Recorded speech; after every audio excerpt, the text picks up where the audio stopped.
You're right, is a FIFA pro, don't you? He's a pro on FIFA. I have no idea. What team does he play for? Oh, really? Really? Okay, that's cool. Maybe you can come to Sweden and play against one of our FIFA players? It's probably going to happen, because this is Dave, by the way. First ever man to be signed to a football team, plays for Wolfsburg. Dave! Hello. What are you doing over here? I've just got bored of FIFA, you know. Like, I've been in the EA lounge for a couple of days now. Thought, you know, I might just wander out, and here I am. Well, because I didn't realise you were here, but you're wearing your Wolfsburg top. Talk me through this game. Who are you going to go? Who are you selecting? Valheim is the only guy that I've ever used, so let's see how it goes. Dave, I am excited to see Dave, by the way, play. Very good FIFA player. Let's see how good he is at Arena of Valor. And with that, if they're ready, which I assume they have, they've had their sushi, their filtered water, which they demanded, which was chilled to a beautiful room temperature. Otherwise, things would have been thrown. Let us hand over to our casters. Honestly, would have been furious without my room temperature water filtered for us, but we are ready to get into the third game of the day. My name is Munchables. I'm joined once again by Desert. We're ready to get into more action. We've seen a couple of different compositions already coming out from these different teams, and we're already rushing straight on into the picks and bans. Now this is going to be an interesting game because we have Akke on one side, we have Loda on the other. Now these guys, former teams, this is going to get personal. It may well do, and that's what the exciting thing is as well, is that they know each other. They've been inside each other's heads. They know how each other thinks, how they play.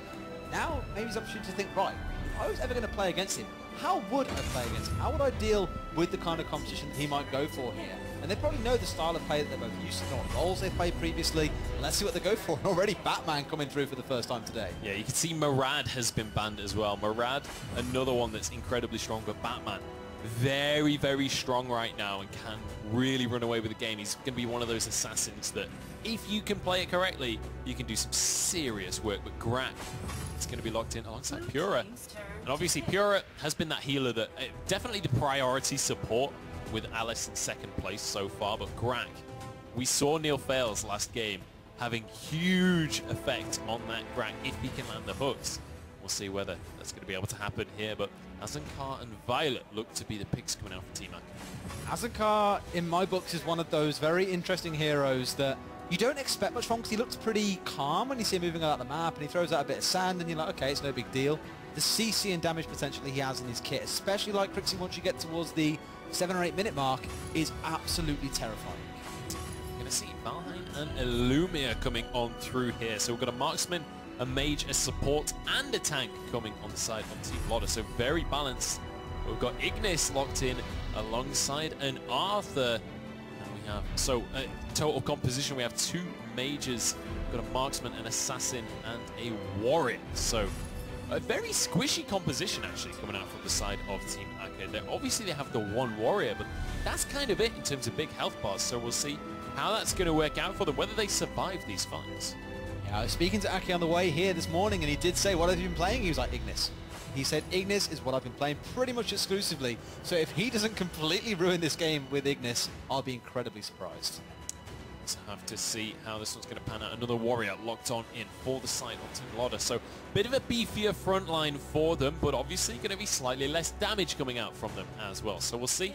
And that's interesting, isn't it? Because it was Loda that said he got onto the stage and realized his whole team was carry players, but they've only got, well, they've got a mage and a carry on their side. On the other side of the scoreboard, we've got like 3-4 carries coming out, so it's going to be interesting to see how Akke can lead his team, and whether they're going to be able to juggle aggro in these team fights and dish out the damage on focused targets and be able to use this squishy composition, because often it's quite hard. But we do have a raffle going on right now for you guys as well. So if you guys at home want to win yourselves an iPhone 7 Plus or a Google Pixel or some Bose sound systems, you can get involved over at esl.gg/AOV raffle. That is where you can get your hands on some prizes. We've got brand new phones that are being given away, so make sure to get online. Whether you're here in the arena or not, you can join in the raffles, but we are ready to get onto the arena and get back into the game. So let's kick this one off between Akke and Loda. It's always worth touching on a new hero as we see them introduced. So Ignis is all about that sacred flame inside his torch. Casting it out of people as a fireball. And what's very interesting about him is his passive is that every time he damages someone with an ability, it puts a mark on them. And then all of his abilities, if their hit connects with the target that has been marked previously, it does even more damage. And that one you just saw him drop there, if someone has been marked previously by an ability, they'll get stunned. And if he then pops his ultimate on top of that, that does increase damage if they've been marked. So overall, it's a very, very scary combo to get caught in. Certainly is, but it's all about weaving those abilities and making sure that you're hitting them with the mark, because the mark will be kind of used up when you get that stun. So you have to make sure that you're using the abilities in the correct order and comboing them correctly. We'll have to see how he's going to be able to pull that one off. Loda already going for an invade here. He's looking for player 6. Double buff on Batman, but Loda does not care. Look at this damage coming out here.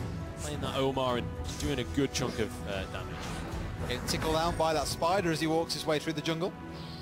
Now you will see player 6 turning back in. He really wants this spider, but constantly has Loda at his front door. However, the damage... He's a level up on Loda right now. I'm not sure this is a good fight collapse. for you, Loda. Look at this beautiful team play coming out. First blood goes over to player 6 on Batman. Even Akke gets involved there as well, gets himself the assist from that kill. He'll be happy with that. More gold, more power to him. Here's player 4. Up towards this top lane. So you get that Pura doing a good amount of healing for him and his teammates. Gives that regen not only in health but also in mana. Just looking through how this Arthur's going to play this one. I'm sure you're watching with very keen eyes here, Munchable. Munchables. I am Plural. plural, I'll have you know. You're not a singular. I have many. Always watching to see what he does now. He's a very, very good split pusher too, because once you get some cooldown reduction coming through, your first ability, which gives you move speed and an enhanced on hit with your with any auto attack that you do, also stuns and you leap. You can do that every 5 seconds. So you can melt through these towers incredibly quickly, and you're very, very good at escaping as Batman picks himself up a kill. This is the thing about Batman. I mean, you've seen the films, you know that he can seriously dish out damage, and it's definitely one to be watched out for, but also, now that he's level 4, his ultimate comes online.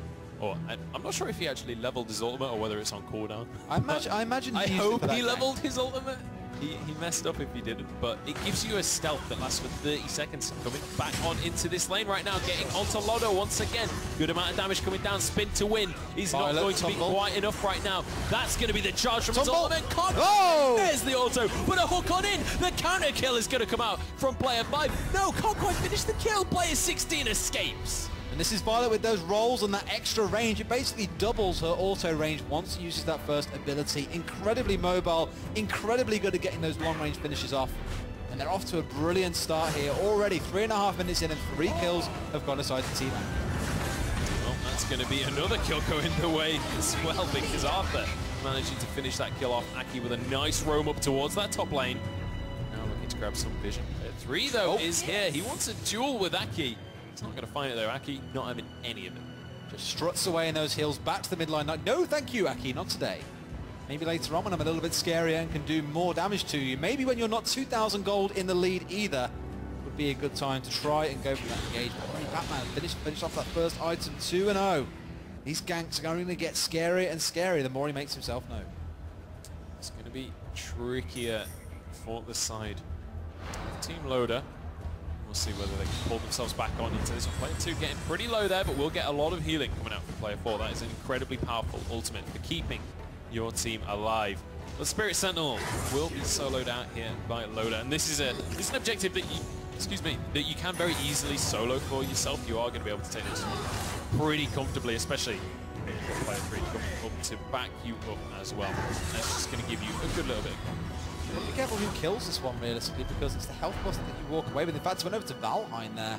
It heals at 1% of your lost HP every second, so very, very good for sustain. Great for junglers who want to stay on high health when they can gank. Speaking of gank, here it is. So player 7, yeah, it's absolutely decimated right there. Didn't even have time to cast that one as they just roam up as a 3 in the top lane and finish. So slightly, just over 1,000 gold in favor of Team Akke right now. And in the meantime, Loda, they're pushing in the mid lane as well. If they can take this tower, they are going to be able to even up this gold gap. That is going to be huge for this side. About 600 or 700 gold goes over to your team, just over 100 each when you take down a tower. That's why they're very, very important in the early game. Those initial items that really start getting the snowball rolling, enable you to bring your team competition online, are ridiculously important. So any small advantage is incredible. Here was Batman. Yeah, Loda's been caught out, and that is going to be a kill. Hook doesn't quite land for the side of Team Loda, and that means they're just going to have to back away from this sorry situation. I never thought in a video game I would say, here comes Batman. It's one of the strange things to say. It is. It absolutely is. Player 4 in a lot of trouble. It certainly is. He's going to get finished off. Player 17 grabbing that one. Arthur on the scene, grabbing himself yet another kill. That's going to be that gap increased ever so slightly once again. But the key thing to bear in mind is this gold gap between the two teams. It's about 2,000 now, but it's been kind of going between 1 and 2,000 for the last few minutes now. We've not seen them snowballing that into anything more. So the next few minutes are going to be crucial for Team Akke to actually be able to push that lead and multiply it, make it turn into more and more gold and turn it into objectives. I was about to say, it's a big risk here for Valheim to stay under tower. Goes incredibly low. Not quite enough. They are indeed very low themselves. Trying to dive in here, not the smartest idea in the world. Diving towers early on in the game here is always going to be difficult. Trying to bait this one, but not going to be able to find them. They don't get the kill that they're looking for here. Valheim smells a rat, I think. He's going to be going for the recall. In the meantime, Spirit Sentinel should be taken out here by Team Loda. This will be the second time they managed to grab that objective for themselves. This time the health regen going to go onto Loda himself. Indeed, speaking of Team Akke, I mean, Akke himself, he's been pretty quiet thus far. You know, we expected him saying, you know, I'm an Ignis player, I love him, I'll play him any opportunity I get. Then maybe you'd put a bit more of a roll away as blind face checks the push down into player 3, but will not find himself getting brought down. In fact, quite the opposite, does get some return damage down, thanks to player 16 being there for the assist. One of the things about Ignis as well is he's one of these, with most mages, you rely very heavily on levels. So as he levels up, we'll start to see that over the next couple of minutes. He'll start to really dish out damage and start to be able to have a more influential impact on the next couple of minutes.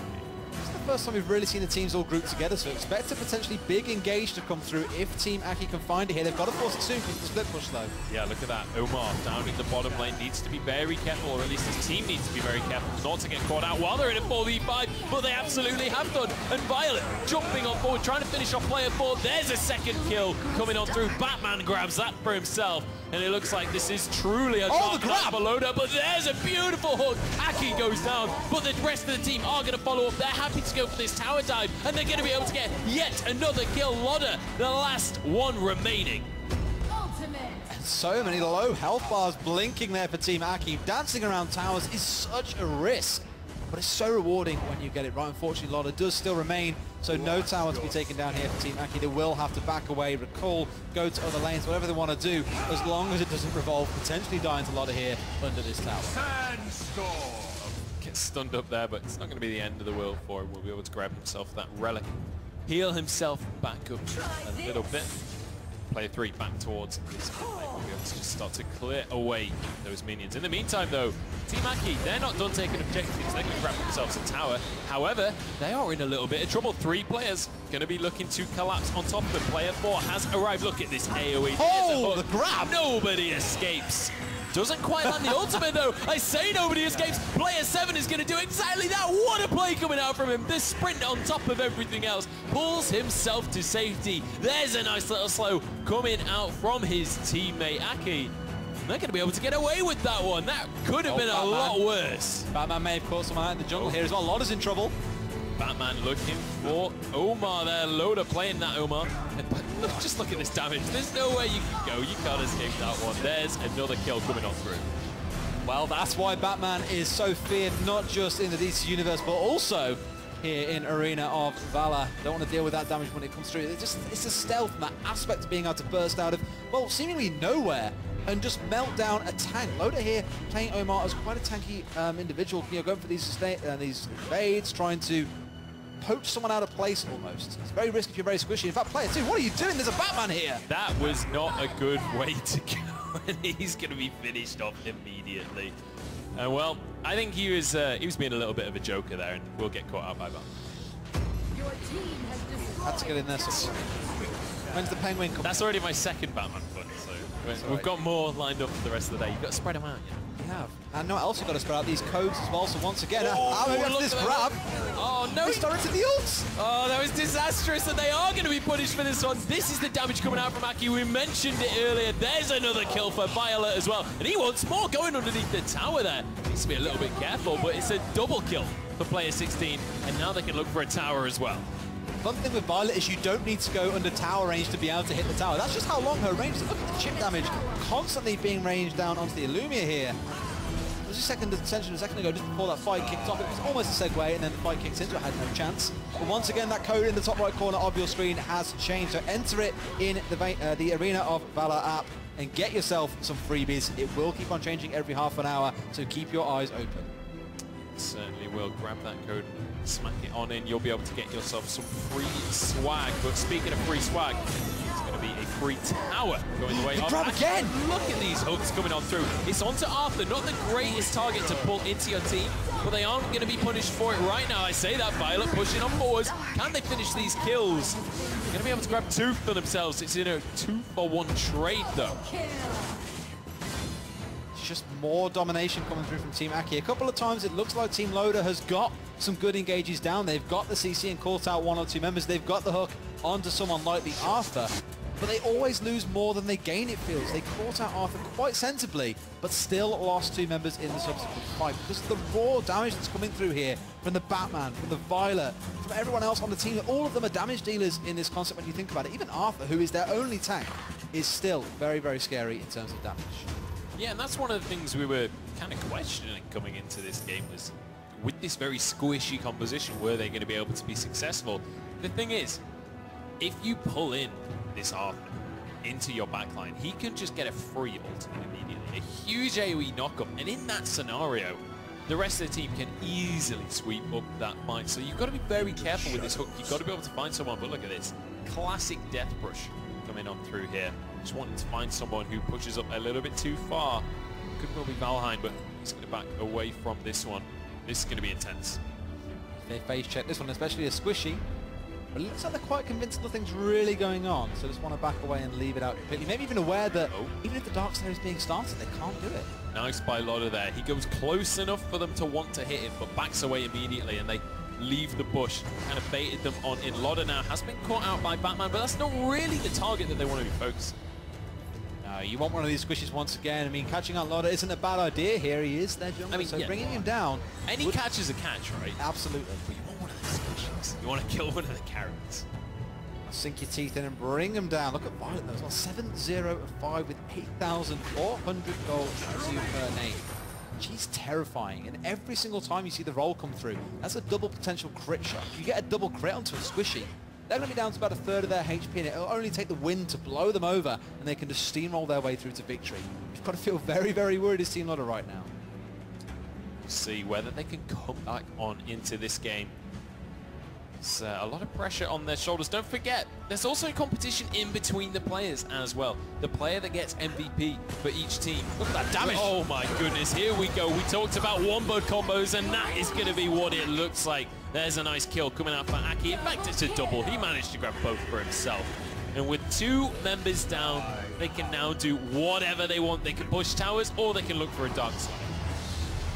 Mentioned with Violet, it's that double chip damage once again, just showing its colors, and there it is onto the tank. Loda taking away a good chunk of his HP.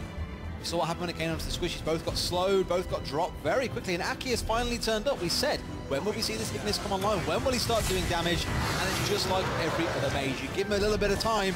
Once those spells start raining down, there is no survival. It certainly is. That is going to be the Dark Slayer now, with extra damage available to them. I believe 30% increased damage.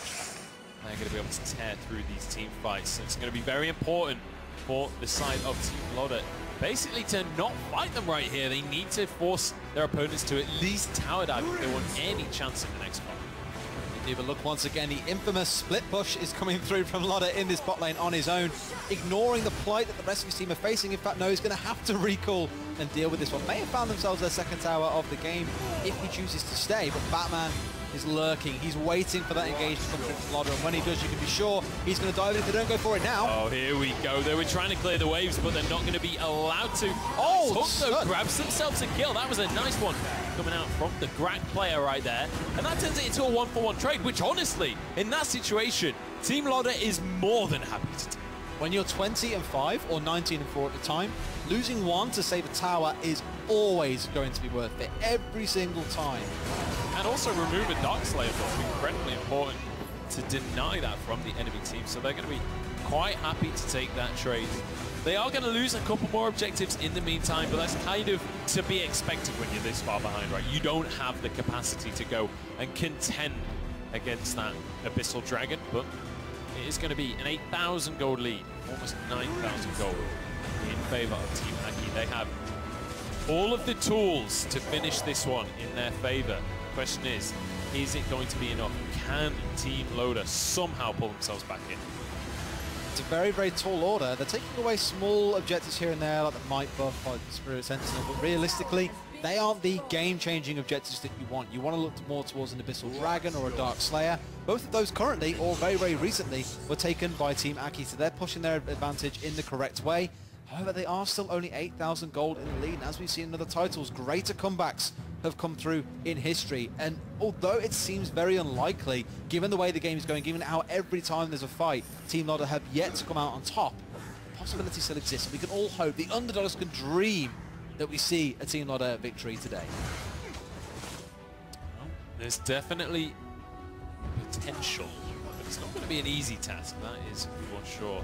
Looking for a tower up towards this top lane. They're going to be able to just finish off these fringe objectives, and now the matter of cracking the base open is going to be the next on the to-do list for the side of Team Akke. That mid lane tower is already incredibly low. That could be the next target for them, but they're very keen on this death rush strategy. They have loved to hide in these bushes and hope for a face check. Team Akke special. Death pushes all day long. It's worth mentioning though, most players are now starting to get towards the point where they are hitting level 14, level 15. This is endgame. Level 15 is the maximum level you can reach, where all of your abilities are max level, where you ideally start dishing out the most damage possible. And 20 minutes is when not so much a mediocre game, but when so it's an average game is when you start hitting full build. It's when you start to become the real kind of late game threat that teams start to expect. You can see a couple of item slots still missing here and there, where players maybe haven't got as far ahead as they would like to. But you can already see for players like Violet, like Batman, they've already filled up all their slots. And although for player 6, they are two kind of component items he's got in his final 2 slots, he is getting much closer to that famed late-game Batman that can tear anyone apart. It certainly is. You can see Violet just finishing the final item right there on 12k gold. And when you compare that, Violet individually on 11.8 thousand gold. On the other side of the scoreboard, you have players on 7,000. Like, that is a huge deficit, all in the hands of this Violet player. Player 16 is the one to watch out for in this next team fight. And the one thing to note as well, that final item that she picks up there is a revive. So if he gets dropped down in these fights, it doesn't matter. Violet will be revived and they'll be able to continue fighting after 3 seconds. So it's just added insult to injury, saying, you might kill me once, but well done you, it does not matter. Certainly. A lot of pressure on the shoulders of these players right now, and you can tell by the way that the pace of the game has kind of slowed almost to a halt at this point. Team Loda not happy to go anywhere unless they pull a hook first, unless they can get someone out of their comfort zone and finish off a kill early on and turn it into a 4v5. And on the other side of the scoreboard, Team Akke really not committing to any of these sieges because they know how squishy they all are. One hook really will make the difference in this game. That's what I was about to touch on just a second ago, actually. I'm saying for player 5, he is the one here who's got that mantle on his back that he needs to don and just go for it. He needs to be the one to make these plays to get themselves back into it. If you can grab Violet here, it doesn't matter if she's got a revive as long as you've grabbed her under tower. If this game goes on much longer, you'll start seeing these towers fall and super minions will start pushing in. More and more of the map will be taken over by Team Akke, and there'll be nowhere left for them to go, and they're trying to force the issue here. Oh, big lane though! Yeah, they've just walked on in. Nobody was home. They knocked on the front door. Nobody answered, so they just went on through the letterbox. The hook isn't quite going to land onto player 16 there, which means that first tier 3 tower will eventually go down. Now Akke trying to finish off this kill onto Loda. Can't quite end his life just yet. That ultimate will be back as well. Everybody's still surviving for both teams, but importantly, top lane, Loda tower has gone down. This is very bad news, and Loda's caught out. Batman jumping onto this final tower. Can he finish this one off? The answer is no. He goes down, but the rest of his team following up with the damage. CC onto player 17, but he is so damn tanky. Ultimate on Akke, just dishing out the damage, and player 16 just melts the health bar of player 4 right there. There's a knock-up, and it is enough for him to get away, actually. Player 17 underneath the tower just about walks away with his life, but now they have to finish the Violet or they will lose the game. It looks like Team Loda have just about held on. They managed to catch player 16 out there with the max range ability coming in from Illumia, but as we said, it doesn't matter. Had the revive up and online, and he will walk away once more. Very, very happy, and they've got all 3 towers now, Munchables. This is danger time for Team Loda. They lose one fight, they lose one member. The whole of Team Akke could barrel in with super minions and take down the base and win themselves this game. However, they are still in it. They've clung on by the skin of their teeth, and they need to contest this Dark Slayer. If they just allow this Dark Slayer to go over to the side of Team Akke, they are going to lose the game. They will be out at that stage. You expect Team Akke to just walk that one home at that stage, but look at this, everybody grouped up for Team Loda. Going to be trying to finish off these enhanced minions that are going to come through when your team is defeated. Dark Slayer, that is surely sound of the death knell for Team Loda. Yeah, this stage in the game, everyone near max build, level 15. Things will die very, very quickly. This is where the game now... Backing away, though. This is good contestation. Can they steal this? Coming on through. This is a potential steal. This could be the game flipped onto its head. Player 7 has been captured. Dark Slayer, it's going to be captured by Team Akke anyway, but they've lost a member. Batman goes in. He's all on his own, though. He's bitten off more than he can chew. He's getting chunked on down. The hook doesn't quite land, but look at this damage out of the Valheim. There's a second kill. It's a Dark Slayer traded for 2. Look back towards the base as well. There are super minions pushing in, so they need to go back here, Team Loda, and defend. This is the most unfortunate part. Oh no! They could end it! The damage coming through! Look at this! The base is going to go down. He gets the stun. They've turned onto him. They can't quite finish it. 1 HP! They somehow hold on. That is as close as you could possibly have got. 9,000 is the lead right now. The base on a sliver of HP, but that will regenerate. And Team Akke can't quite finish the job. Now, what is the biggest thing you fear in this game when you have no towers and 1 hit left on your base? An invisible Batman. Keep an eye out for who tries to be the hero and goes for that back door. It's almost honoring spirit of Peke. Unfortunately, can't be with us here due to being ill, but wow, this is the game we live for. Oh, player 17's been caught out. He wanted to go for something himself, but does manage to dodge away from that Grak ultimate. That would have been the end of his reign right there. Here but comes look at Batman. this. Player 6, he's already got his stealth on. This could be the end. Oh, Grak's been caught out. This could be the end, even without a backdoor right now. Loda, he's getting incredibly low, just about jumps away, but there's a knock-up, and look at this. The base will go down. No hit points remaining. And that is going to be a slow but steady win for Team Akke. And it was Batman who got the final hit, so he must have walked in at the end there and thought, hey guys, I still did it, right? I did the back door, okay? It was all me, Batman, right? But still, that was stellar play. It slowed down a lot for about 15 minutes onwards, where the teams were, it was kind of a stalemate. If you push in too much, you're going to find yourself getting hooked away. If you try and push out as a defensive team, you don't have that tower advantage to fight with the hooks that you land. So it was a very weird kind of mid-ground they were sat on. You have to admire the patience from Team Akke, right? Oh, yeah. Not just forcing the issue because they're ahead in gold. I feel like maybe they could have been more aggressive than they were, but they played it safe because, you know, there was a lot on the line for this game. First of all, Akke wants to beat his former teammate, right? That's very important to him. But also, the MVP of his team is going to get